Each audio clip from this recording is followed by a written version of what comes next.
So, could you tell us how it was that you finished up being in Trellick Tower?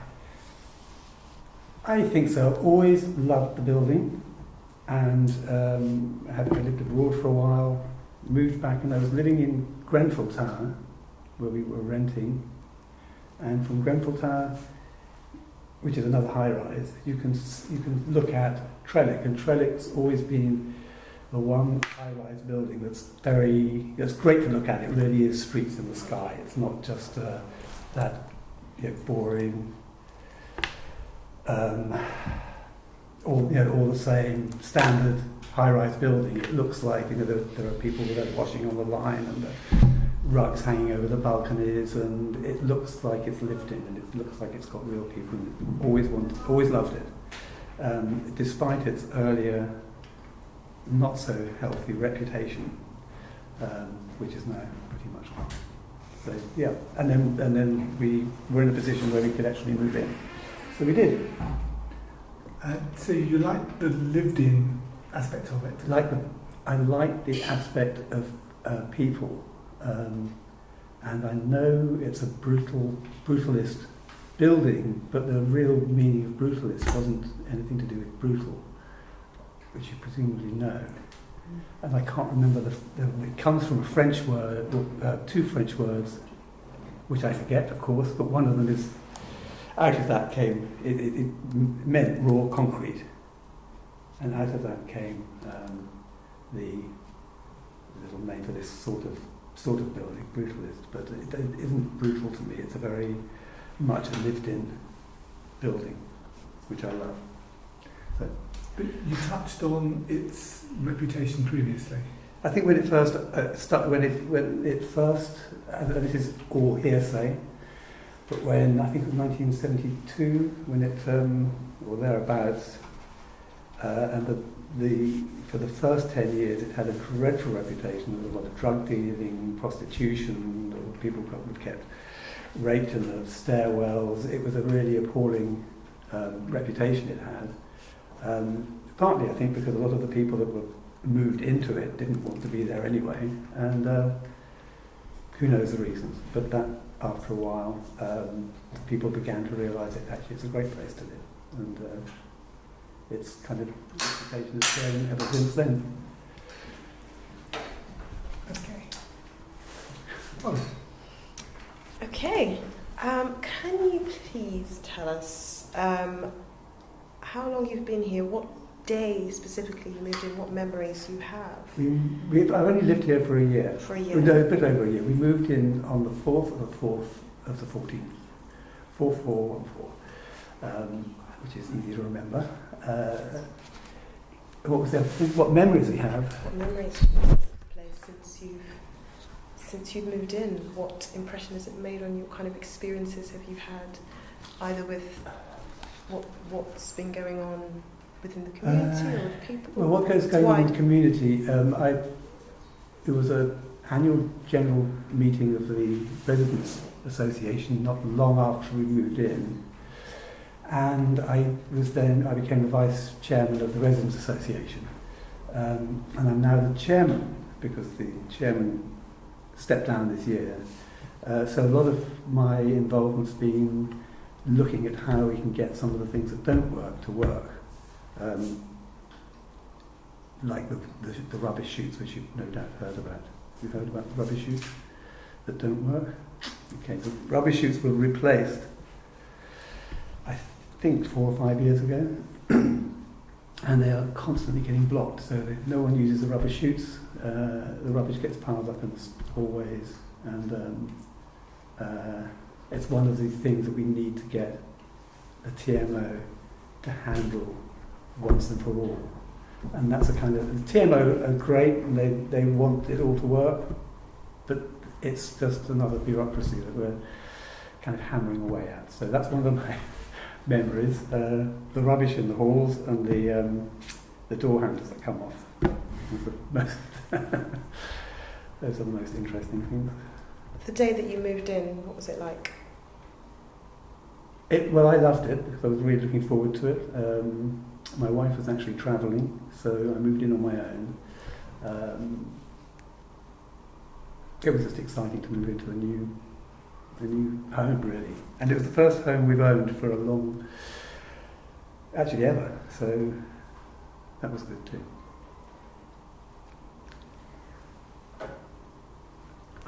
You said how you moved in on your own. Can you tell us about your first impression of your neighbours?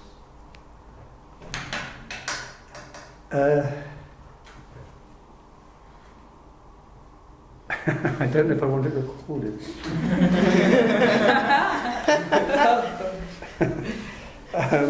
We have. Do you know how? Well, do you all live in Trellick? No, some live near. Okay. Outside. Who lives in Trellick? None of you live in Trellick. Okay. Do you know what the layout's like? Yeah. Inside. Yeah. Because it's really, really interesting. It's you know Goldfinger. You know about Goldfinger. Yeah. And you know that he was the name for the Bond villain. My mother was actually taught by him. She was trained to be an architect, and she was taught by Goldfinger. So she actually knew him. But it's incredibly cleverly designed in the fact that the lifts go up to the third floor.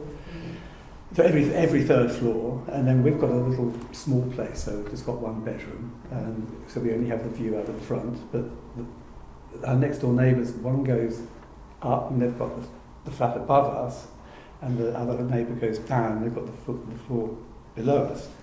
So they get, where we've got a corridor, they've got 2 extra bedrooms.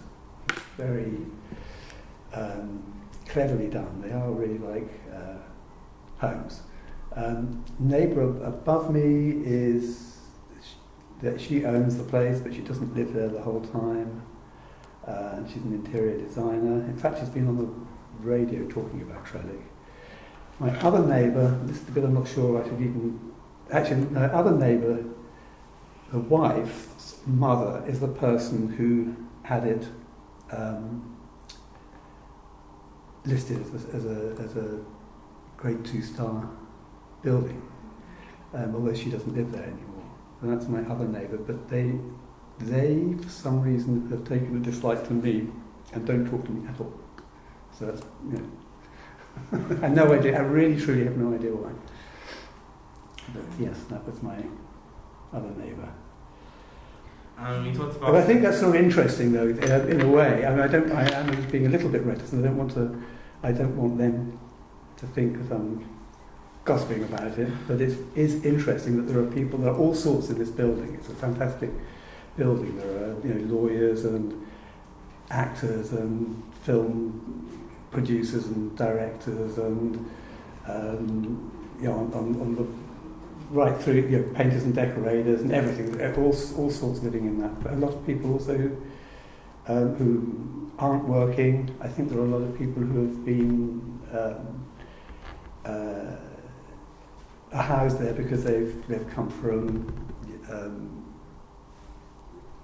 war zones or whatever. So that's also very interesting. It's what I love about this whole neighbourhood. This whole area it's very, very diverse. Sorry. You talked about the diversity of this the area. Do you think you've picked up on any different cultures? Do you mean, am I aware of any cultures? Or I'm certainly aware of a lot of different cultures. I mean, if you go down to the Trellick Lounge, which I believe, do you know the Trellick Lounge? The cafe at the bottom? Yeah. And you'll notice it's all men in there. It's only men, and they're all Moroccan, and I believe they all come from the same town in Morocco, and that's where they meet. So it's that's one identity. There's become very aware of the Muslim communities because on every Friday they're all going to the mosque, and anyway, I meet a lot in the gym as well. So we see that. There's the Palestinians. Very good Palestinian restaurant.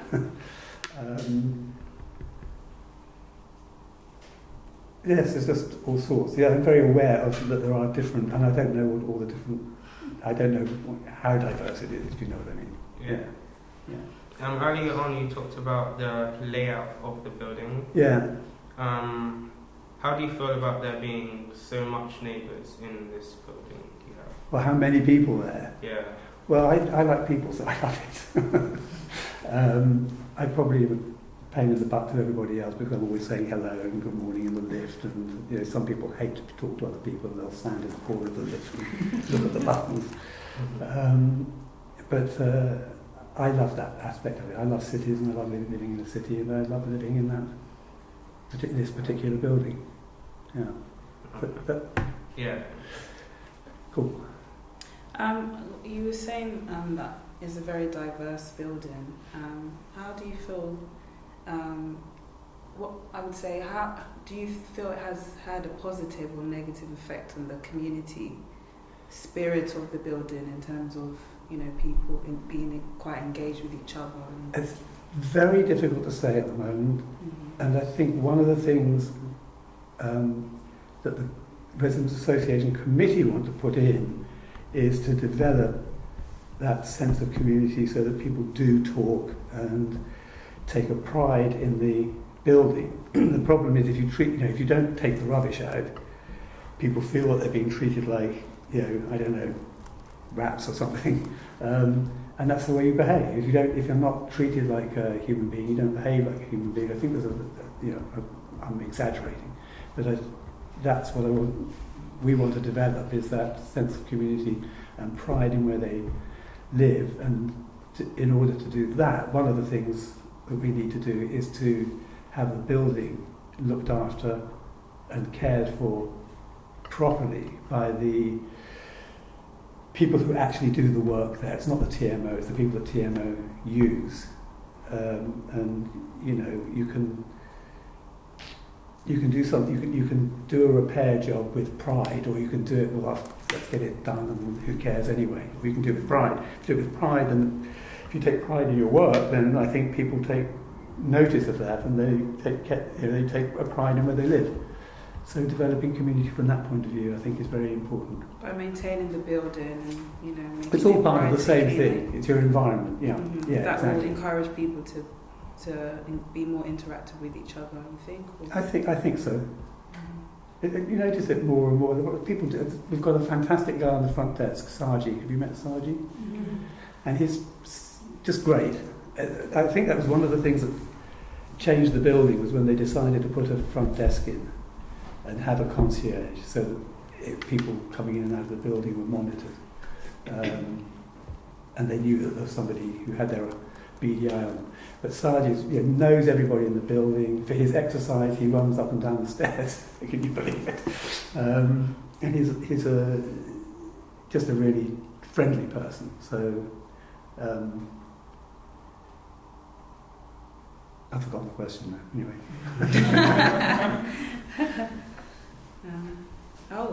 Anything more on that particular? Yeah. So, how do you feel about the local area?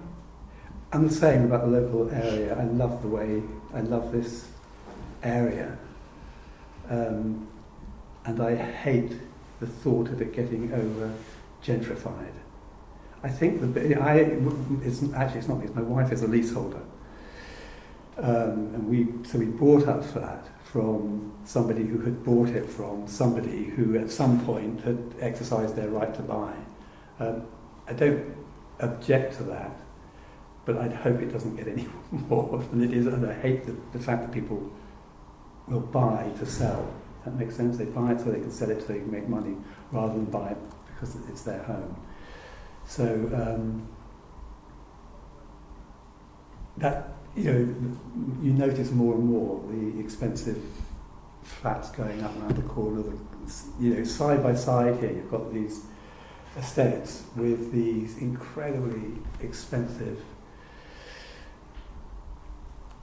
things with unpleasant proportions and etc. sitting outside them. Am I letting my feelings out here? So I love the neighbourhood the way it is, and I think it could be, there's obviously, there are improvements that you can make within the community, or you can change the community. And what I am very much against is the people changing. It's having some, am I making sense? Yeah. So that people actually, are happy to live here and proud to live here. and proud of their neighbours, rather than this kind of them and us that tends to develop. So, What is it about the area that you like?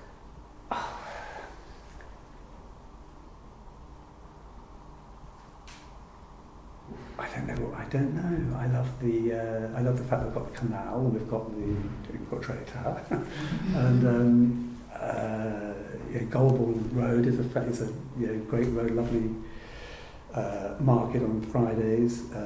Portobello, which is getting a little bit, Portobello-ish, but it's the people, which I think is probably what it's a little bit, it's edgy as well. There's enough of an edge to make it interesting. It's not become homogenised and safe.